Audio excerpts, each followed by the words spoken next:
Hi, this is Arthur, and this is a summary and explanation of the story of the Trailblaze mission in our time released in the game Honkai Star Rail version 2.2. 12 hours before the start of the Charmony Festival, a man named Boothill boards the Astral Express and speaks to Dong Heng. Boothill explains he is a Galaxy Ranger. The Galaxy Rangers are a loosely connected organization that follow the path of the hunt and protects the weak and innocent. Side note, the universe of Honkai Star Rail is ruled by godlike beings called Aeons who each follow a philosophical path. Those who follow these paths are called Pathstriders and can draw on the Aeon's power. For example, Galaxy Rangers follow the path of the hunt while the Nameless follow the path of the Trailblaze. Boothill asks Dong Heng to help sneak into Penacony to look for Acheron. Cut to Acheron in Clock Studios theme park and members of the Oak family. Side note, Penacony is ruled by the family and the Oak family is part of it. The Dream Master leads the family and can possess members of the Oak family and speaking through them bans Acheron from Penacony. Acheron postures a bit before leaving. Cut to Sparkle impersonating Robin in the Golden Hour. Sparkle hands out a bunch of the buttons that can supposedly destroy Penacony. Cut back to the Trailblazer with Firefly who reveals she is the Stellaron hunter Sam. When Firefly got stabbed by Death, she didn't die. Firefly was transported to a place called the Land of Exiles. Side note, Death is also known as the Memory Zone meme who killed Firefly and Sunday earlier. Firefly then returned and tried to tell the Trailblazer about it but was stopped by Acheron. Afterwards, the Trailblazer fought a Venturine where Acheron cut the dreamscape and sent them all into its abyssal depths where Firefly now retrieves them. Firefly now takes the Trailblazer to the Land of Exiles. Flashback to a scene of Firefly riding in a car with Blade. Cut back to the Trailblazer, Firefly, and now Welt in the Land of Exiles, also called Dreamflux Reef. Firefly explains Death can transport people in and out of here. They head into Dreamflux Reef to meet with the rest of the Astral Express crew. Just then they bump into Misha. Clocky is there too and Welt can see him. Misha says he lives here and refers to Death as Sleepy, who he uses to commute to work. Misha says Gallagher takes care of Sleepy. Misha takes them to meet someone named Kami who talks about Rosalina. Side note, Rosalina Jane Estella was a surveyor on the Astral Express and a Nameless. Rosalina is from the Zarina Erd system and her research in Memoria dynamics formed the theoretical basis of Penacony. Near the end of Penacony's War of Independence, she took a shuttle into the Memory Zone to study the dreamscape and never returned.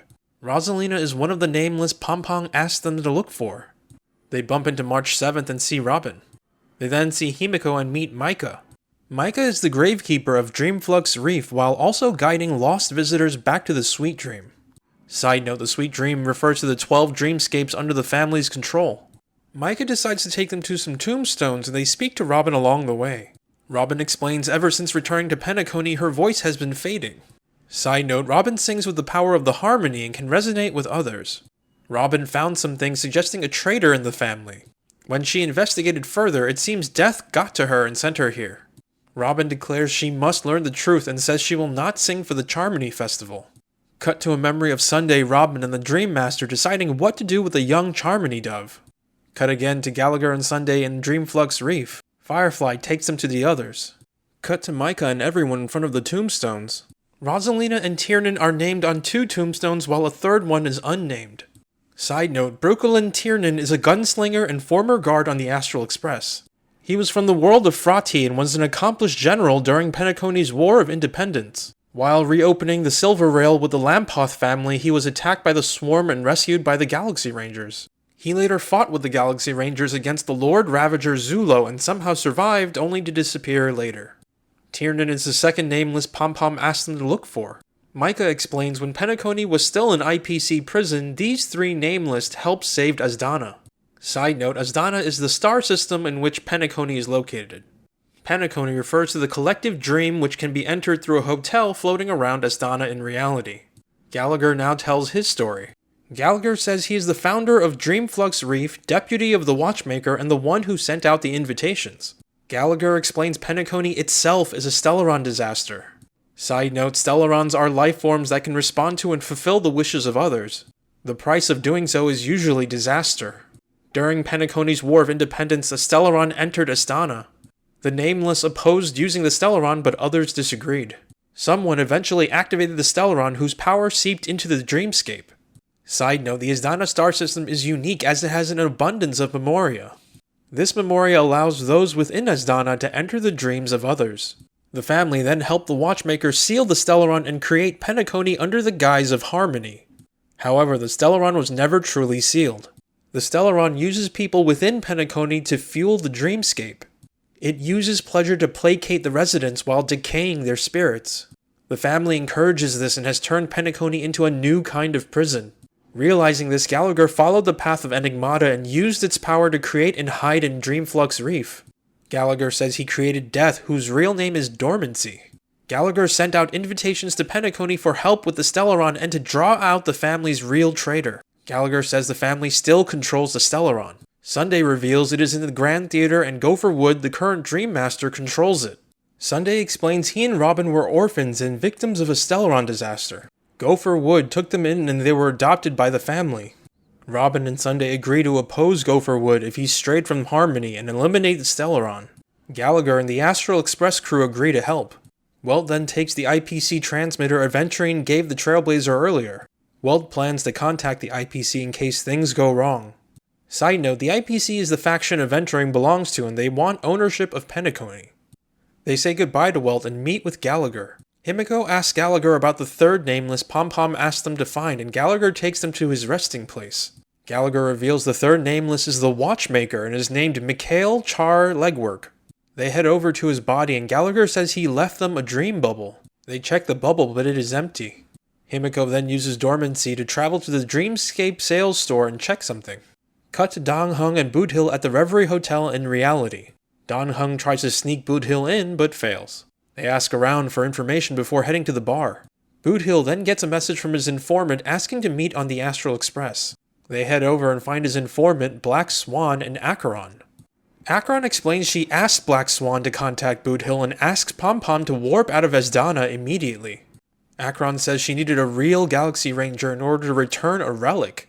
Cut to a scene of Acheron and an unnamed person standing on a dark shore. They talk about Sin Thirsters, which are the shadows of dead Pathstriders. Sin Thirsters emerge from the nihility and lead purposeless lives. The unnamed person says the Sin Thirsters before them were once companions and Galaxy Rangers. They died in a war against Zulo, the Lord Ravager. The unnamed person does not want them to remain puppets to the nihility and stays here to guide them to transcendence. Cut to Sunday taking confessions before cutting to Welt, Robin, and Sunday in the Golden Hour. They chat with a few residents and sparkle before meeting with the Dream Master. Flashback to Sunday and Robin again before cutting to the Trailblazer in Dreamflux Reef. March 7th suggests they enter the Soul Glad festivity auditions. If they win, they can enter the Grand Theater early and see the Stellaron. Himiko, March 7th, the Trailblazer, and Firefly head to the auditions and enter.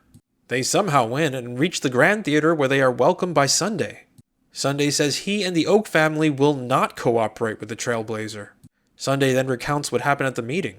Robin tries to convince the Dream Master they need to cancel the Charmony Festival and seal the Stellaron.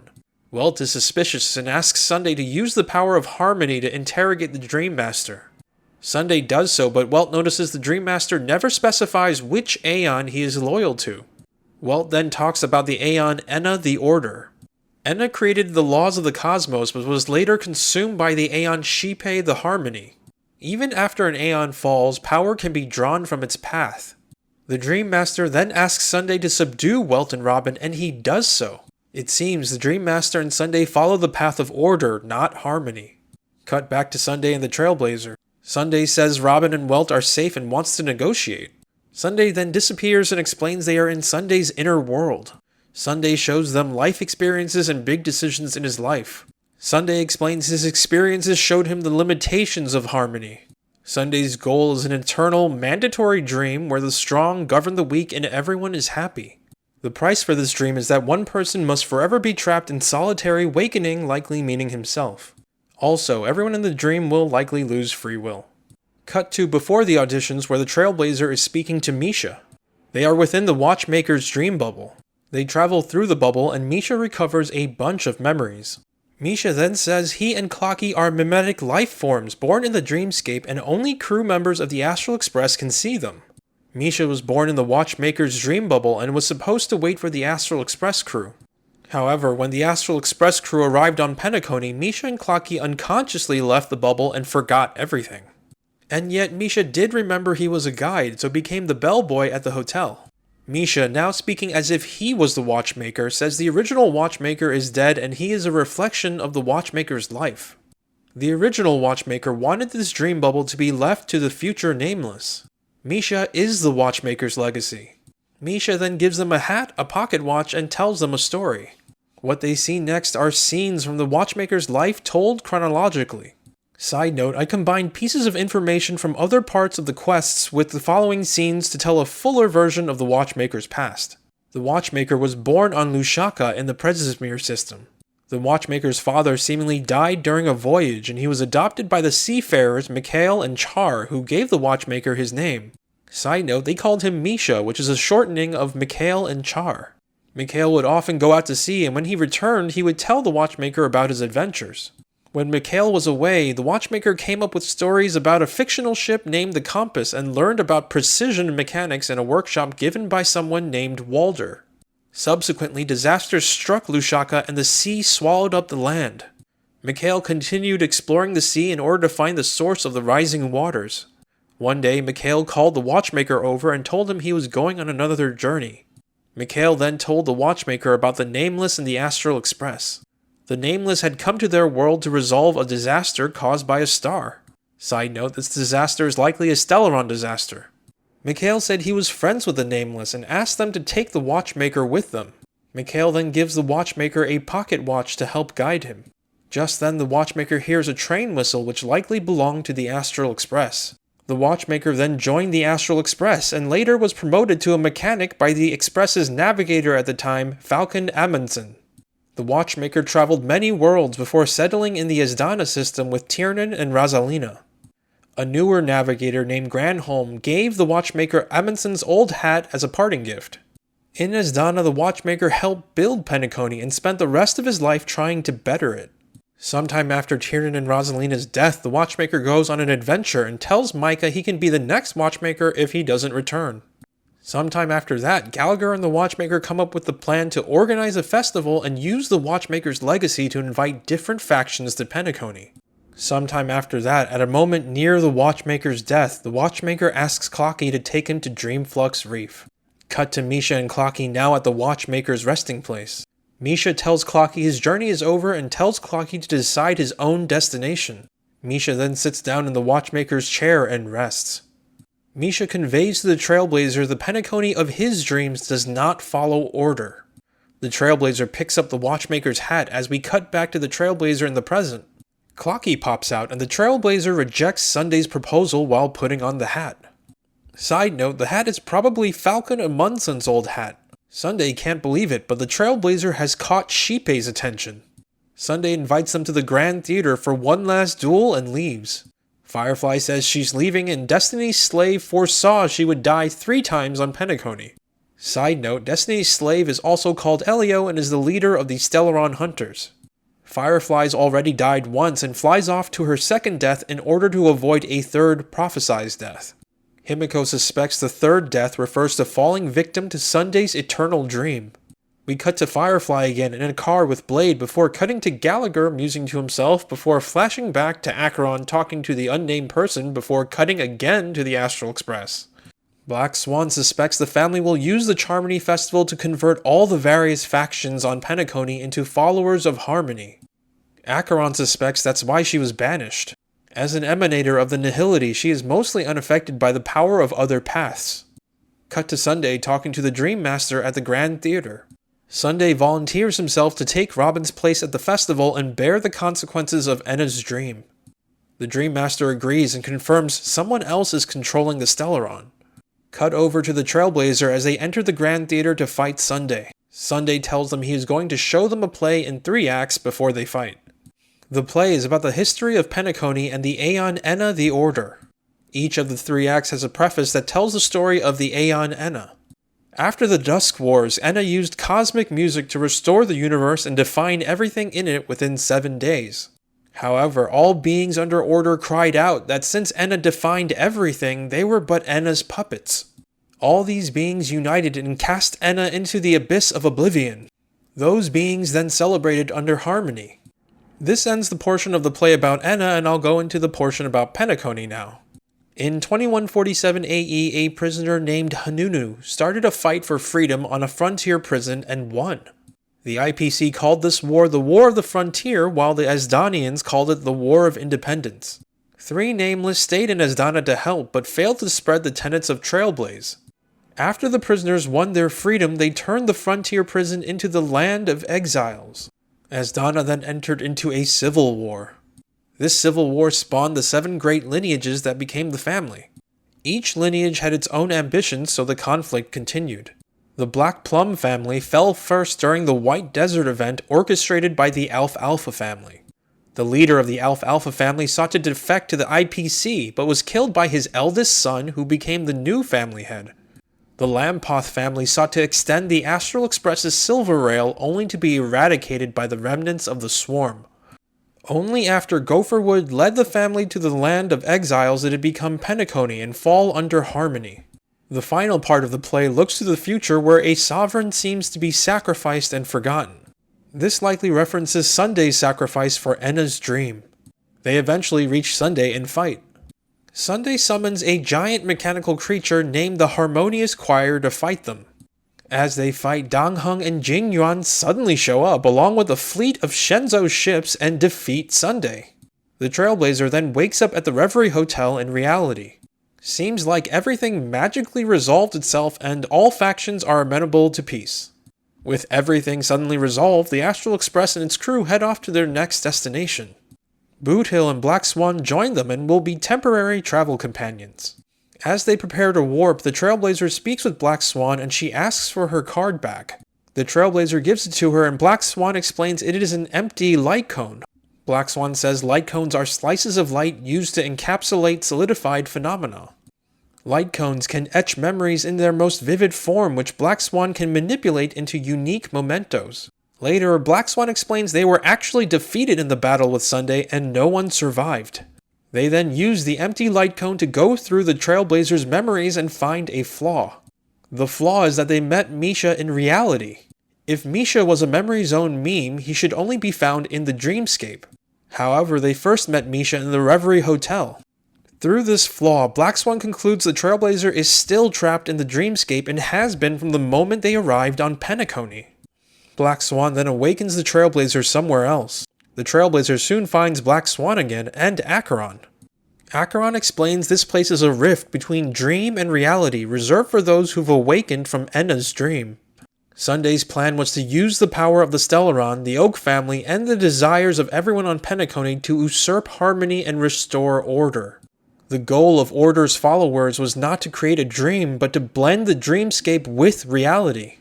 Reality has now become indistinguishable from dreams, and everyone on Penacony is under the Order's influence. Everything the Trailblazers experienced from the moment they reached Asdana was part of Enna's dream. Acheron is an emanator of nihility, so she can resist the power of Order. Acheron goes on and says the dream created by the Oak family has flaws, since unlike Aeons, mortals can't make flawless worlds. That's why Misha showed up in reality. Once you realize there is a flaw and the dream isn't real, you can break free. They then meet with Robin. Acheron says Robin woke herself up and led them all here with her song. Robin says her dream was too blissful, so it had to be fake. Robin explains that Enna's dream is founded upon everyone's shared wishes. In order to end Enna's dream, everyone must want to wake up. Just then, Boot Hill and Dong Heng arrive. Acheron explains that right now Enna's dream is the only dream occurring in all of Asdana. If they can bring in a bunch of people from outside Asdana, that might be enough to disrupt Enna's dream. Boot Hill says he'll bring in the Galaxy Rangers and uses the relic he got from Acheron earlier to call them.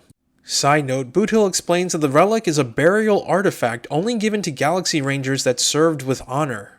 Robin says she will use her singing to help inspire Penacony to save itself.